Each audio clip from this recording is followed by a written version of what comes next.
After 35 years of working since I was 15 years old, full-time and nonstop, entering the middle age where all those changes happen to us ladies, where our tolerance goes down, energy goes down, even mental and cognitive acuity declines.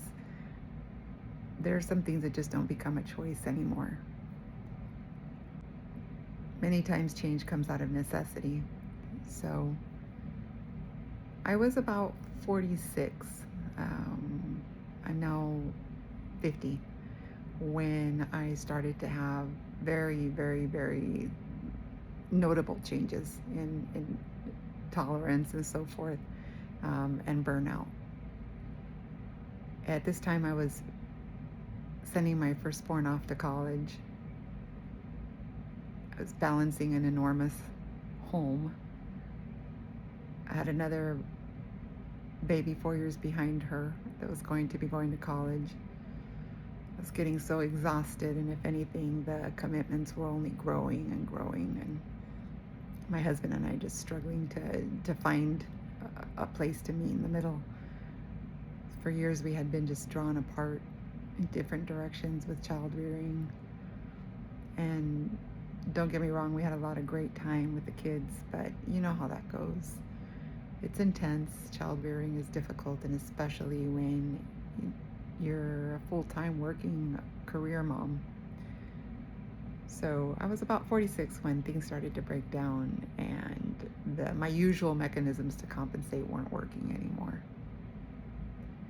So we ended up downsizing. Is one of the biggest things we did to address the elephant in the room. We went to a house a third the size. A lot of the expenses went down, which helped us prepare for the increase in expenses that were coming from covering a college tuition. But this was such a good move. I highly recommend it. We got rid of so much stuff. And one of the things that taught me was that you don't really own things, they own you. And by the end of it, we were begging people to take our stuff. There's some stuff we sold, some stuff we thoughtfully gave away, some stuff we just threw away. But yeah, it happened. And we moved into a smaller home, and we put some things into storage that at the time we weren't ready to separate from, a 10 by 12 storage that we still have, and created this new home. And we came to actually love our new home. It was much more smaller, it was cozy, it was much more inviting. It had a beautiful space outdoors where we started to commit more time to gardening. This was all about 5 years ago. And the gardening journey was very, very key in my own growth. I did a lot of healing out there. And in many ways, it played a lot into this progression into early retirement. So I started to garden, and then my side interest, when I was too tired, it was too hot to be outside gardening, was to watch YouTube and start learning about financial planning and early retirement. And I learned so much. I saw so many channels that taught me so much, and that's why in many ways I want to start to document this journey, and hopefully I can make it a meaningful channel. So welcome to Early Retirement Diaries. And hopefully I'll be able to be a lot more consistent with it once we have some more time. But I thought it would be valuable to record the process of achieving early retirement before you actually get there. Because very few people just turn on a dime one day and say, I'm retiring. There's usually a series of steps. And even that journey itself is interesting because it doesn't always go quite to plan. And sometimes you have to modify, pivot, and adjust. So I was hoping to start this before I actually start my semi-retirement and retirement, to describe some of the considerations in there. So these 5 years went by. In those 5 years, my firstborn went to and finished her degree. And my second daughter entered her first year of college. So she has now completed her first year and is about to start her second year. Yep, that's how fast time flies. I remember when I was out there, we had just purchased a house, starting the garden. It was a garden that had been neglected by the previous owner, who had been elderly and probably sick for a while. So So we had to do a lot of work to get it going. But I remember feeling so defeated, like I was just so tired and so burned out, and that waiting 8 years, four for my oldest and four for my youngest, was just, it just seemed so daunting. But just like that, 5 years have gone by, and guess what? We have figured out a plan to get out earlier. It doesn't need to be 8 years. Um, Pretty much turning in our notice this coming week. So that means that I would be finishing my contract um, as my daughter's starting her second year in college. I won't be fully retired. I'll go to semi-retirement. So I've always worked full time, and now for the first time, I will be on a schedule that'll average out to about 18 hours of work per week. And actually, the type of work I do shift work in healthcare.